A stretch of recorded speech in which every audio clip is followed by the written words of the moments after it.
Assalamualaikum warahmatullahi wabarakatuh. Madayaw ug maayong adlaw kaninyong tanan. Magandang araw sa inyong lahat. Isang maalab na pagbati sa araw ng hukbong dagat ng Pilipinas. Binabati ko ang ating Philippine Navy sa inyong ilang dekadang serbisyo at katapatan. Higit sa lahat, kinikilala ko ang inyong paninindigan para sa soberanya at integridad ng ating teritoryong pandagat. Sa gitna ng mga hamon sa ating karagatan, kayo ang nagsisilbing unang linya ng depensa. Hindi biro ang inyong tungkulin.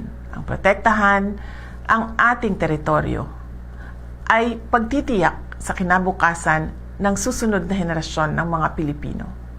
Your role is vital in building a nation that is free, stable, and peaceful. I urge you to continue serving with integrity and courage. Manatili kayong tapat sa inyong sinumpaang tungkulin at sa ating saligang batas, anuman ang pagsubok na inyong kaharapin sa gitna ng laot. Stand firm in protecting what is rightfully ours. Maraming salamat sa inyong sakripisyo. Saludo kami sa inyo. Mabuhay ang hukbong dagat ng Pilipinas.